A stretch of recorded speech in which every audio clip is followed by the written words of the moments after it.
Bueno, estamos desde ya con Iván Simonovic Pertiñez, el director del documental La prisión de mi padre, un documental que relata el drama que vive la familia Simonovic con motivo de que su padre, quien fue exdirector de seguridad de la Alcaldía Mayor de Caracas y jefe del BAES, para que nos entendamos, un cuerpo de operaciones especiales dentro de la PTJ, que en ese momento, cuando él lo presidía, se medía con estándares internacionales, es llevado preso y se inicia un calvario para ustedes, para su familia.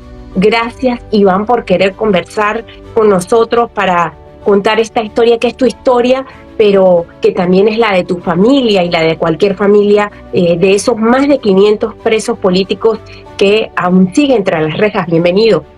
Bueno, muchísimas gracias por la invitación. Este es un documental que no solamente cuenta la historia de mi familia y de los eventos ocurridos en los últimos 30 años de Venezuela, también es una historia de acción, porque más o menos tiene que ver con el personaje y busca desde el ángulo personal y desde la memoria reconstruir estos últimos años, estas últimas décadas y intentar entender un poco cómo llegamos a la situación actual.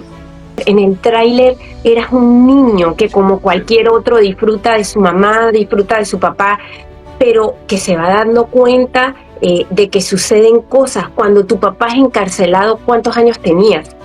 Sí, yo tenía 12 años cuando arrestaron a mi padre y sin duda fue una época bastante difícil porque esos son los años en los que un niño deja de ser un niño y se empieza a volver un adulto, pero aún así es un niño y son los años formativos y fue un evento muy traumatizante y muy devastador que ha dejado una serie de daños irreversibles en mí.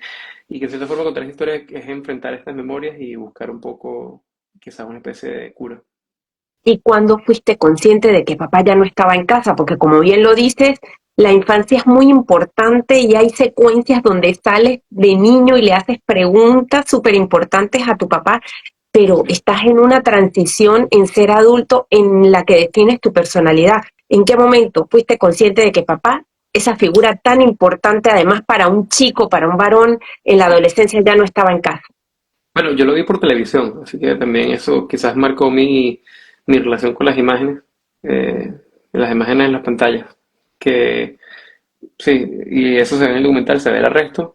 También yo sé que tú no querías caer en spoilers, pero bueno, la historia es conocida y se sabe que obviamente mi padre escapó de Venezuela y eso es una parte central del documental, que nosotros utilizamos cámaras escondidas para grabar la secuencia del escape y mostrar cómo fue esa huida de Venezuela hacia la libertad.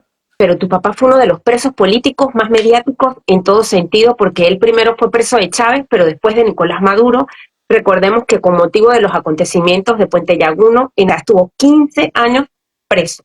Recordemos que un 22 de noviembre él es detenido en Maracaibo, ya me corregirás, y Sí. un 3 de abril es condenado a 30 años de prisión. ¿Qué recuerdas de eso? Sí, yo siempre recuerdo la sentencia. Yo estaba en el colegio y como mis padres estaban mi mamá era la abogada de defensa del juicio, ella es abogada, y estaban los dos aislados y no tenían acceso no podían llamarme, no habían teléfonos ahí en la sala. Yo recuerdo que una compañera de clase fue la que me lo dijo Wow. y recuerdo su mirada, me dijo que había recibido la sentencia máxima. Yo creo que en el momento no lo procesé tanto, creo que fue algo que fui como procesando con el tiempo. Y cuando lo veo hoy en día y miro hacia atrás, sí fue un momento bastante devastador. Y tras ese momento devastador, Iván, ¿cómo transcurría un día normal para ustedes? Sabiendo que tu papá estaría tras las rejas y ustedes, bueno, ya no sabían cuándo iba a ser puesto en libertad. Bueno, dentro de todo, mi madre siempre estableció un nivel de normalidad dentro de lo posible. Digamos, o sea, estaba en el colegio, así que en verdad estaba bastante ocupado.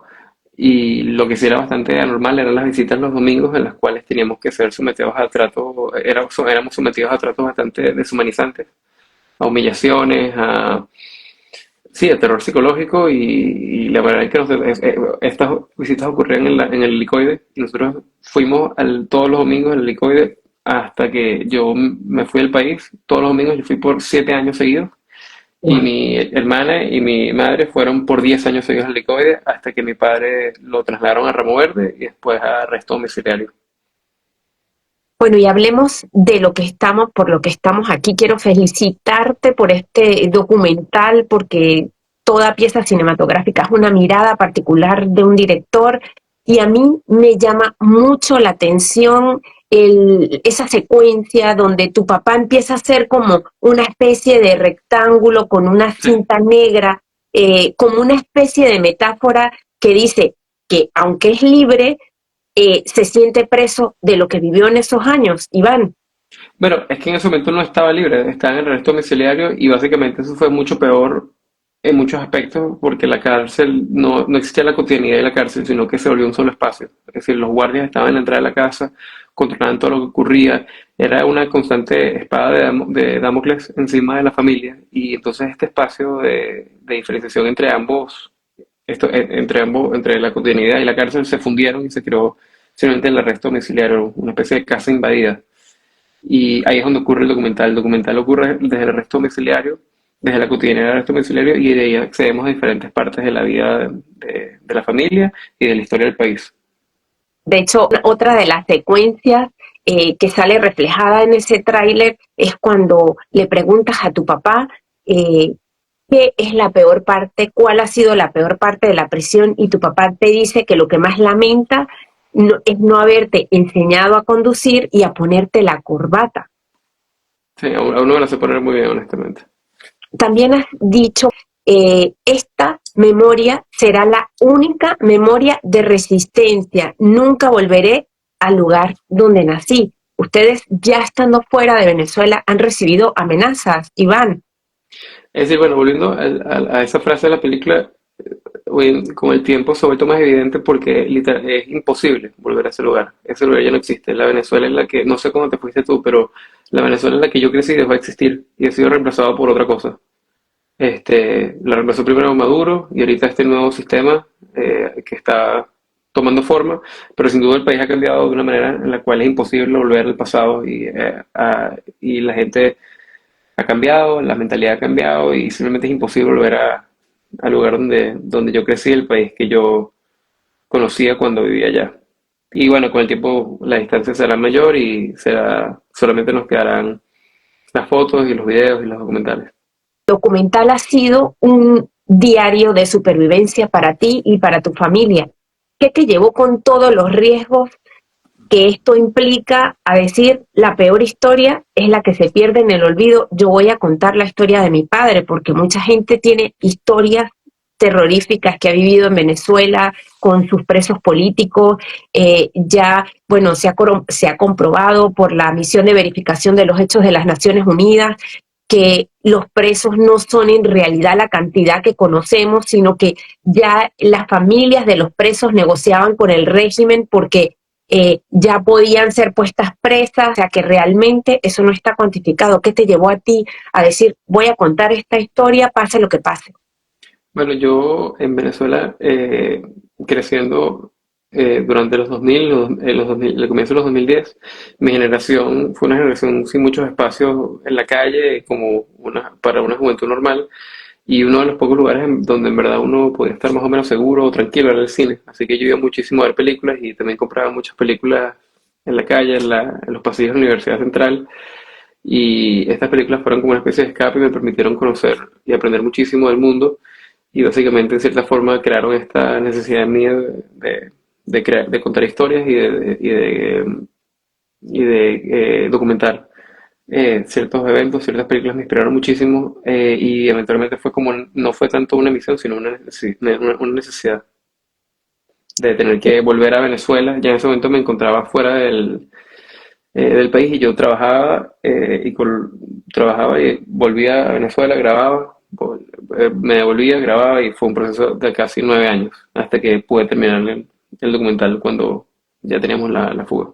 ¿Qué has querido resaltar en este documental? Porque a partir del caso tan mediático que fue el de tu papá, de Iván Simonovic, Venezuela comienza a convertirse de manera paulatina en una prisión para parte de su población. ¿Qué quisiste resaltar? Porque también me llamó mucho la atención en una entrevista que has dado, que has dicho que también querías mostrar la cotidianidad de los procedimientos policiales que existían en los 80 y los 90. Sí. Bueno, es decir, era la naturaleza del protagonista, eran unos casos muy mediáticos de los 90, los cuales lo llevaron a prominencia y bueno, es difícil, hoy en día se sabe que quizás eso no, es decir, cómo terminó la historia, pero claro, al momento era imposible saberlo, ¿no? Disculpe, una pregunta, ¿qué gustazo deberían ver si la pueden presentar en el Festival Americano Esto de es, Biarritz? Sí, creo que no quedamos cuando aplicamos, o no recuerdo, ese es en Francia o en Suiza, ¿no? Ese sí, festival. en el País Vasco francés, Biarritz está Ah, pegado al exacto. País Vasco, eso Sí, es, ya sí. han intentado estar en ese festival. ¿En qué Creo que, festivales han estado? bueno, hemos estado en un festival que se llama Vision Dugal en Suiza y estuvimos también en el Festival de Gijón, acá en España, donde ganamos un premio. También hemos estado en festivales en México, en Alemania, en Kosovo, en Finlandia, en Hungría y seguro se me está olvidando alguno, también en Colombia y en Venezuela. Estuvimos en el Festival del Cine Venezolano, donde después de que ganamos un premio, cerraron el festival y me demandaron, bueno, en Venezuela. Entonces, bueno, sí, ha sido el documental ha viajado por todo el mundo y por eso para mí también es una oportunidad de poder llevarlo a la comunidad venezolana tan grande aquí en Barcelona y Madrid el domingo 10 de mayo. Las entradas están disponibles, como dije, en la cuenta de la Adelante. película. Sí, es que tengo que hacer esto porque si no me pierdo y se me olvida. Sí, sí, sí, sí, sí, sí, Y no me queda, creo que no me queda mucho tiempo, pero solo quería responder eso. Y también eventualmente me gustaría presentar la película en las Islas Canarias y en el País Vasco, donde nunca he ido bien. tampoco. Y en San Sebastián, han intentado San Sebastián, El Iván. Festival pero es que el Festival de San Sebastián tiene un ángulo de ficción. Es más, entonces no. Creo que tiene un par de documentales, pero usualmente son películas de ficción. Y una última pregunta que te quería hacer, porque ya sé que estás corto de tiempo, ¿cómo ha sido la acogida de la diáspora venezolana de este documental? Porque películas como Simón, como Historias del Exilio, Sí. todas las que se han producido han unido a esa diáspora en todos los rincones del planeta, pero a la vez han sido un ejercicio de catarsis de nuestra diáspora con los directores, con los productores, con los realizadores de los documentales. ¿Cómo ha sido esa experiencia? Bueno, es decir, lo que tenemos, es decir, son historias, son películas y estilos muy distintos, todas las pelis que has mencionado. Sin embargo, yo creo que algo que es importante mencionar es que todas fueron películas hechas sin ningún tipo de apoyo por parte de Venezuela o del gobierno directamente, o sea, fueron películas hechas de manera independiente. Por otro lado, yo creo que esta es una necesidad que es una buena, es decir, es bueno para los venezolanos de poder vernos en la pantalla grande y vernos representados, porque es una historia que a pesar de ser una tragedia única en el mundo, está muy poco representada a nivel internacional y quizás estas películas, que por ejemplo la mía fue hecha con eso en mente, con audiencias internacionales, sí busquen llegarle a todo el mundo. Entonces, eso para mí sería el más logro y que se crea un poco de conciencia al respecto. Bueno, Iván, no me queda nada más que agradecerte por esta excelente conversación. Como te dije, intentaremos que esa película venga al País Vasco, Sería un placer. sitio, que es un sitio tan representativo para nosotros los que vivimos aquí. Sería un honor poder conversar contigo en persona y poder ver ese excelente documental. Que no me queda nada más que despedirme y ratificarte que las Muchísimas puertas gracias. de mi podcast de la diáspora venezolana habla están abiertas para otra oportunidad. Claro que sí, muchísimas gracias y estoy atento a cualquier pregunta y a presentar la peli en el País Vasco. Hasta Así es. luego. Hasta luego. Bye bye. Muchísimas gracias.